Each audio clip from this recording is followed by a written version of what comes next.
Hi guys, and in today's video I'm going to show you a series of lighting setups which you can achieve with an Optic Snoot and various different gobo attachments you can add to project light onto our model Hannah, who is also with us today. So first of all, what is an Optic Snoot?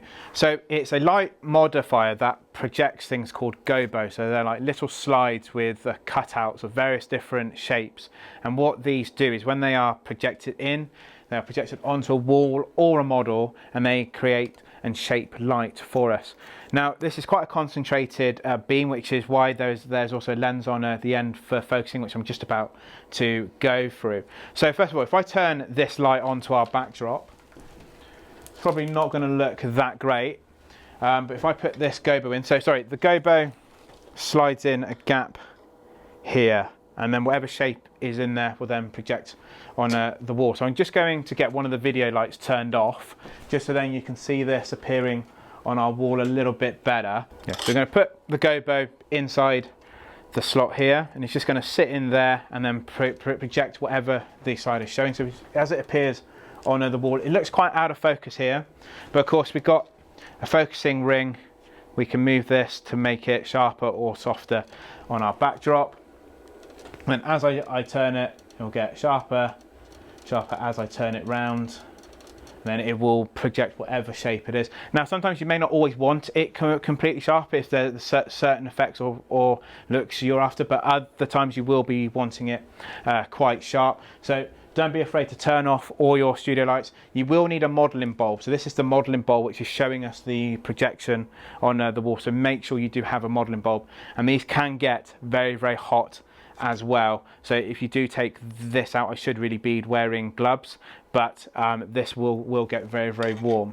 Now as we are projecting this on the wall, it may look like a substantial size, but if you do want this bigger, you've got to move this Optic Snoot further back, and if you do want it looking smaller, you can then move it closer in, zoom in again to get whatever effect you would like. Now let's show you some lighting setups with this. We need the modelling bulb on because, as Hannah shows the side profile, we just want an eclipse effect here, or a partial eclipse effect on Hannah's face. It's a bit of a beauty shot, and what's really important is that we make sure that we turn this to make sure it's as sharp as we can get it onto Hannah's face there. Now we've got two lights. We've got obviously the Optic Snoot with the circular ball, and we've also got a blue gel to actually give it a bit of a contrast to this look as well. So as always, I'm going to show you this one light at a time. So I'm just going to turn off the gobo, the Optic Snoot, just for a second, and I'm just going to show you what it's like with the blue gel. Now I've asked Hannah to be a side profile because we just want her eye and lips to be illuminated by the Optic Snoot, but we want the rest of her to be blue.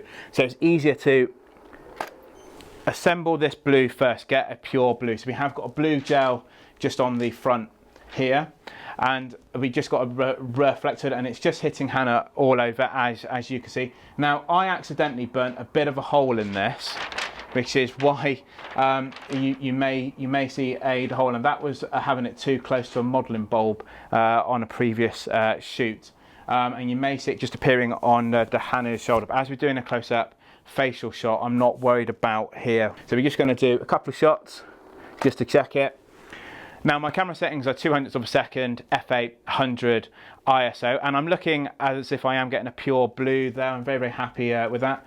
Are you happy with it, Hannah? Wonderful. Perfect. Right then, so this is the bit which is going to get a bit more tricky now. So I've got the Optic Snoot on, and it's just going to be giving a half circle effect just around Hannah's eye and mouth. Now you need the modelling bulb on for this, just so that you can see where the Optic Snoot is going to be projecting.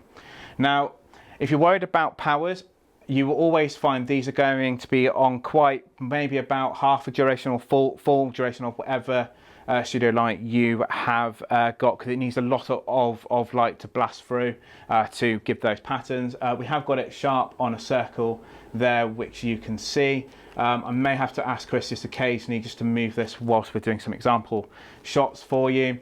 And what we're going to be doing now is adding this and trying to balance this Optic Snoot with the blue gel. So we've probably got this nearly on full wax. You may hear a bit of a pop from the studio light. And like that, I've already done one, and I'm quite pleased where that circle is. We just try again. Hannah may lean slightly further forward or back, just to kind of give us a few different options for this. I may ask Hannah to also close her eyes, because this Optic Snoot is really close to her, and it is quite bright when it actually fires, but also Hannah's got some lovely makeup on, and it'd be also good to actually showcase that as well. Now I'm having to use a 50mm today because this camera here is also filming our videos. So if you're wondering why I'm using a 50mm, this is the reason why. So I'm just going to try a couple more shots here. We just got to be careful as well with the Optic Snoot not to get too much of Hannah's hand illuminated as well. You may have seen it just there, but we're just going to try a couple more. I asked Hannah to wear a sequin top just to see if we can get a little bit of a sparkle from it, but I'm not too worried about it because I wanted it to be more of a beauty look, which is why I've actually kept this all blue, and if it doesn't sparkle, it doesn't matter, but we just want a nice close-up one there. So we're just going to try a couple more just there. So that's a lovely effect there. It's also lifting off what's it, eye makeup, what's it called? I've forgotten, my mind's just gone a blank. Eyeshadow. Eyeshadow, that's it. So it's really showing off Hannah's eyeshadow there. But what I will do before we change to our next look, I'm going to show you this with a couple of different other gels as well, so then you can pick your options if you want to try this at home. I've just picked a green. I don't know why. I just thought it'd be a really nice colour to actually try and make contrast with the white light as well. I didn't need to adjust the power of the this studio light at all. Green and the dark blue seem to be giving the same exposure at the moment. I didn't need to adjust this either because this is blasting through. What a common mistake can be is these can get very underexposed very easily. So if I show you it underexposed as well, you can then see a difference as well doing these. So can you see the Optic Snoot just gets a little bit lost? So that's why you need to be making sure that this is coming through whatever gel or other lighting setup you are doing. So I'm just going to do a couple more just to actually show you. So if you have got a theme to this photo shoot, you may pick a red, you may pick a pink, or whatever colour you want to actually do. I'll probably avoid yellow because it may blend in a little bit, but again, you will only know by giving this a go. So I'm just going to finish off with a couple more shots, then we'll move on to the next look.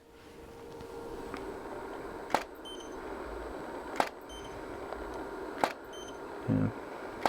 So I'm just capturing a little bit more than a side profile, so I might need to turn it away. Yeah, perfect. Just to finish off this look, we kind of just thought we'll pop on a red gel just because Hannah's got this lovely red lipstick. We kind of thought that'll go really well together. The only thing we're just making sure of is we're not getting too much of Hannah's hair in there. We just want literally around the face here. On our photos. So if you do ever have a problem, don't be afraid to move this around, or if you're really good and you've got a Chris, I'm going to ask him to actually come in and just make sure that this is staying in place for this next section. So Chris, if I could just get you, if you undo that a little bit, however Hannah poses, we just want to make sure we just get that in. All right, okay. Cool. But these look, yeah, so it needs to be a little bit lower. There we go. So we've got a little bit of hair in there. It just needs to be moved off to your right. There we go. Perfect.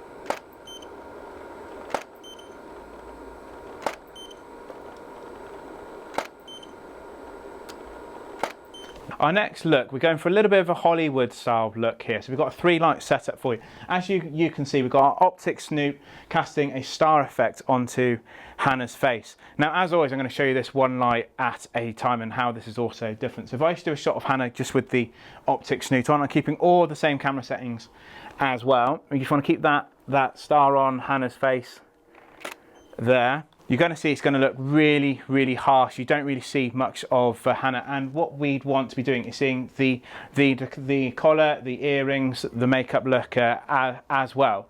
So what we're going to be doing is filling in a lot of this shadow with this softbox here. Now what we don't want to be doing is removing the star effect. We just want to soften those shadows. So I'm just going to turn this on. And what we are going to do, we're going to make the right judgment call together. So if I just do one as it is, I don't know what the power will be for this. So let's just see how those are coming out. So that is really, really good, but I do think the Optic Snoot's just getting a little bit lost, and I will get Hannah to slightly turn towards the light if that's okay, just so then that star effect wraps around here as well. So I'm just going to turn down the light by about half a stop here. And we'll quickly do another one. There we go, see how that actually comes out. So what will actually happen is the Optic Snoot will come more visible. Now I say I've just gone a little bit too much. We nearly had it there, so I'm just going to turn it up probably about a quarter of a stop there, and we'll do another one for us as well. See how that is actually coming out. So that I say is about balanced. Now that was a lucky guess. I don't normally try to test too much doing these demos because I want you to actually see the mistakes as much as how much it works. Now the only thing is we lose Hannah just on the back here as well. So I have already thought we might need an extra hair light. So I've just got a reflector hood light there, just beaming down onto Hannah. So I'm just going to quickly turn that on. It may need adjusting. Now, as we've got so many hard lights, that's why I kind of thought I'd keep this hair light quite hard as well. So it's just pointing around at Hannah, and we'll just take a couple more shots as well. And now it's just illuminating Hannah's hair. Now, by looking at that, I can see the hair light's just a little bit bright, and it's just giving a bit too much light on the shadow there, but it is lifting Hannah off our backdrop. I'm just going to turn it down by about, let's go half a stop again. Let's go there. And I'm just going to let off that charge, and we're going to bring that back again. Just take another shot as we are. Yeah, so I say that actually looks a lot better. Now I'm just going to get Chris in just to move the gobo for me again, because what we'd want is that centre star on Hannah's eye and the rest of it to fall across. It might mean that the Optic Snoot just needs moving around a little bit wiggling around. It might need Hannah to also turn more towards it as well. So we just want to try and keep it there. Okay, and we're just going to take a couple of shots just to see how that comes out. There we go. So let's just try it. I don't know if Hannah will want to turn a little bit more towards me. Try that. So I've just had Chris moving the Optic Snoot around just to keep it on Hannah's eye as she was posing. Now I think these will always look better in black and white, this lighting setup, and it also gives that Hollywood effect. So now that we've got those images, I'm going to move on to the next lighting setup for you. In this look we've got a 2-light setup, and our Optic Snoot is a lot further back away from Hannah, because what we want to be doing is projecting a pattern or an effect on this white backdrop here. Now you can't see it properly because of the video lights, but what we have actually done is created like a leaf. So lift the sunshine's coming through trees with a lot of leaves, so there's a lot of patches of white here. And what we've got as well is our large octobox also hitting Hannah, and Hannah's quite far off our backdrop, just to make sure that this Optic Snoot does not start projecting on her arm. And this octobox is just going to illuminate Hannah and also give us a nice soft gradient on this backdrop. But I'm going to show you this one light at a time as always. So I'm just going to turn off this octobox. So you'll just see a pattern behind Hannah, and Hannah will near enough be a silhouette in this, because all we are seeing is just the projection. So it looks like a little bit of leaves, and it's got quite a dark shadow as well. So this octobox is really, the reason we picked the large one is we want it to cover such a large surface area, as if the sun is coming through clouds. And this large light has now got to soften that shadow on the background as well as illuminating Hannah. Now I haven't checked this 100% because I like keeping this live for you as you're watching, so I will just grab a couple. Let's have a quick little look. Now I think it needs to go up just the tiniest bit, but can you see how much the shadow is now softer on the backdrop compared to before? I don't know if you can see an example of both there. I'm just going to turn up this octobox a little bit. I've just turned that up by half a stop, and we just take another photo for you, and you can see now the Optic Snoot effect has got a little bit softer, but it's also corrected the exposure of Hannah. Now, as we were after more of a daylight effect, a bit of a cloudy daylight effect, I didn't want this too sharp. I kind of wanted it like it was just coming through a tree, which is why it's also out of focus a little bit. And this is also the only lighting setup that hasn't got the Optic Snoot on Hannah as well. It's actually creating a pattern on the backdrop. So I hope you have enjoyed this video, and you may consider buying an Optic Snoot for your studio and getting more creative with light. Thank you, Hannah, for also taking part. Please consider liking and subscribing, and we'll see you all in the next video.